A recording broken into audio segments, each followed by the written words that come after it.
Ililibing na bukas ang San Beda law student na si Marvin Reglos na namatay di umano sa hazing.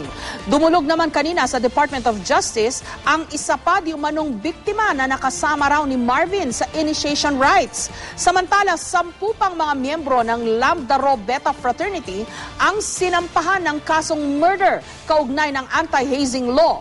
At live mula sa Burgos sa Isabela, may report si Maria Bulaklak Ausente. Maria?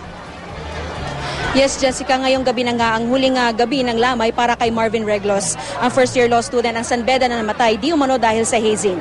Sa mga oras na ito, Jessica, ay dagsa na nga rin ang kanyang mga kababayan dito sa buong compound nga ng kanilang bahay sa Caligyan, Burgos, Isabela. Ang widescreen nga na iyan na iyong nakikita ay nilagay ng pamilya upang muli ay masilayan nila at maging ng kanilang mga kababayan ang mga masasayang araw ng 25 anyos na binata. Bata man o matanda, Jessica, dito ay nakapwesto na nga sa mga upuan. Mabait kasi talagang tao itong si Marvin at malapit ang loob sa mga bata. Kaya inaalala lamang nila si Marvin sa pamamagitan ng mga larawang iyan na itinago ng pamilya. Samantala, Jessica, sa buong araw nga ay naging abala ang kanyang mga kababayan dito pagkat inaayos na nga rin nila ang paglalagakan kay Marvin bukas ng umaga.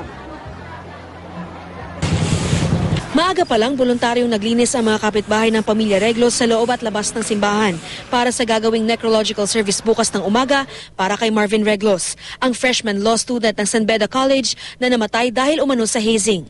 Ang tiyahin ni Marvin, abala sa pagsinop ng mga gamit na ipapabaon daw sa pamangkin, tulad na paboritong sapatos, damit, libro at pitaka.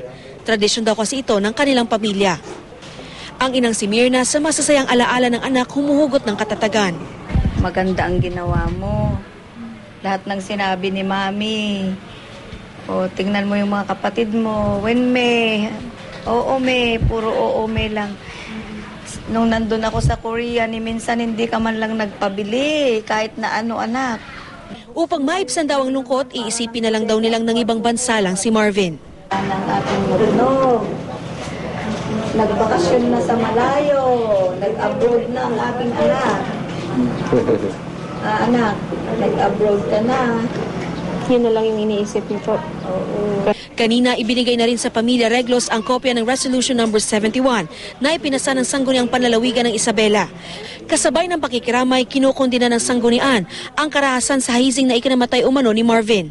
Handa rin daw magbigay ng legal at financial assistance ang Kapitolyo. In behalf of the Governor and the Vice Governor, I will assure the family of Marvin na we will do our best and we will give our utmost help to them. Bago magtanghali bukas, ililibing si Marvin sa Caligyan Public Cemetery. Samantala, dumating naman kanina sa tanggapan ng Department of Justice o DOJ ang isa pa umunong nakasama ni Marvin sa initiation rites kasama ang kanyang ina. Nakausap nila mismo si Secretary Laila de Lima. Sa impormasyong nakuha ng GMA News, nagpagaling muna sa kanilang probinsya ang biktima dahil sa iniindang congenital heart ailment, pati na ang mga sugat na tinamo dahil umano sa hazing. Ayon sa kalihim, nais raw tumulong ng biktima sa kaso ni Marvin. Hindi patiyak kung siya mismo ay magrereklamo at hindi rin siya humingi ng proteksyon sa DOJ. Pero gusto daw ng biktima ipagpatuloy ang pag-aaral sa San Beda. Gustong mag-take ng final exams kaysa ulitin itong semester. Gusto na daw niyang pumasok uli. So, we will coordinate with the school administration. Palagi tayong may mandato. So pag sinabi natin na meron tayong iimbestigahan, talagang iimbestigahan natin yan. Huwag dapat sila nag-aagam-agam. Paniniguro naman ni De Lima, magiging patas ang investigasyon kahit pa miyembro siya ng sister sorority na Lambda Rho Beta. It would appear na hindi siya yung 50-50. Supposedly. Oo, hindi siya yun. Although nakita ko rin yung mga ano niya. They would want to cooperate in the investigation. Kung ano man ang alam nila ay i-share nila with the investigators. Sinampahan na rin ng reklamong murder in relation to the anti-hazing law ang 10 pang miyembro ng Lambda Rho Beta Fraternity. Ayon sa saksi, nasa resort daw mga ito na mangyari ang di umano'y hazing.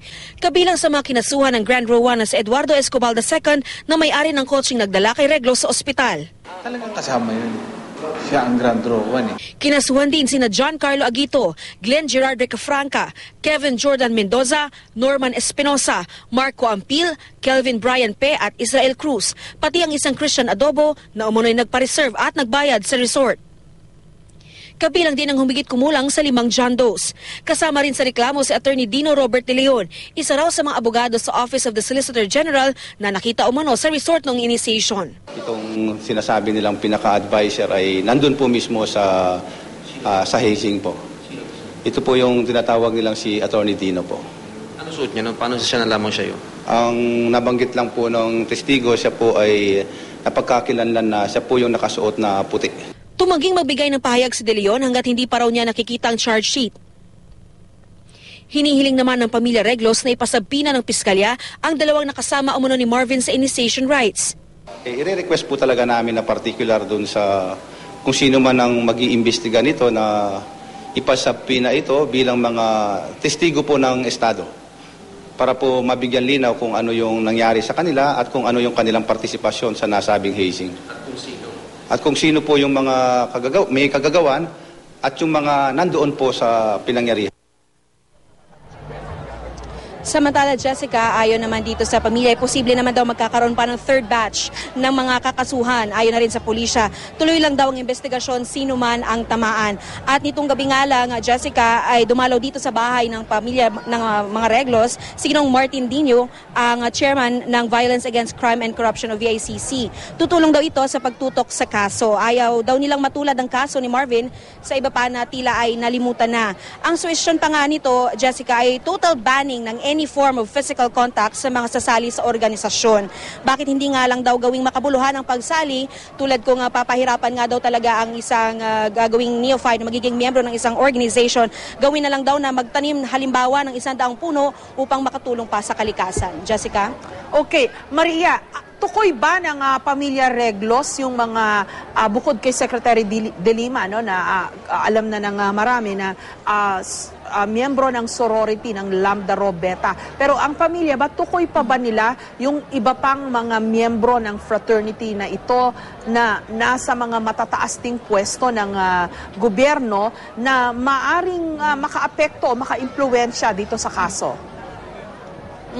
Actually, tukoy na rin ng family, Jessica, no? Although they are having actually second doubts, no? Kung, or second thoughts actually, kung pwede pa nilang sabihin ito dahil sila, aminado din sila na ang binabangga nga nila ay mga taong matataas ang posisyon. Kaya nga yung lagi nilang inuulit-ulit sa atin at maging sa ibang mga kasama natin dito sa trabaho na this is a big challenge para sa DOJ at maging sa NBI nga to actually really prove kung talagang tutulong sila sa investigation. Tukoy nila kung sino itong mga matataas na posisyon sa gobyerno na mga miyembro nga raw ng Lambda Rho Beta and even nung sister sorority ng nasabing fraternity, Jessica. Okay, kasi alam ko meron ding miyembro tong frat na to sa NBI, no? At meron ngayon nga pati pala sa Office of the Solicitor General, meron na rin. So, ano kaya ang gagawin ng pamilya given this kind of a situation?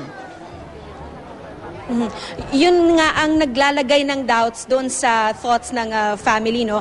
Dahil sabi nila, paano nga naman gagawin daw ng mga nasa posisyon kung posibleng magkaroon ng pagtatakip doon sa kaso, lalo't mga kabrad or kasis nga daw nila yung mga naandoon sa posibleng matatamaan ng kaso. Kaya yung interview nga natin the other day with Mr. Rafael Ayap, yun yung pinsan ni Marvin na nakatutok sa kaso, sinasabi nga niya na baka nga daw magkaroon ng pagtatakip. Kaya ang sinasabi nila, mas meron silang, mas tiwala sila sa Antipolo Police at sana nga daw ay matukoy na rin yung iba pang mga dapat sumagot dito sa nangyari kay Marvin. Okay, kaso yung pangatlong na haze, no? Si Marvin tapos yung isang pumunta sa DOJ, yung pangatlo ngayon na lumitaw sa DOJ din ang punta. Shouldn't that witness have been sent to the PNP kung ang instruction na mismo ni Secretary De Lima PNP na ang lead agency dito sa kasong ito? Tama ka dyan, Jessica. Isa din yan sa mga tinukoy kanina, no, sa interview natin kay Ginoong Martin Dino, yung chairman ng VICC, and he personally suggested to the family na kailangan nang isuggest din doon sa Antipolo na kumuha agad ng affidavit or a statement from that neophyte na pangalawang lumabas para makakuha na rin ng statement yung family para right there and then ay makukuha na nga rin yung kung ano yung accounts niya doon sa sinasabing ang hazing nung isang linggo, Jessica. Okay, maraming salamat, Maria Bulaklak Ausen.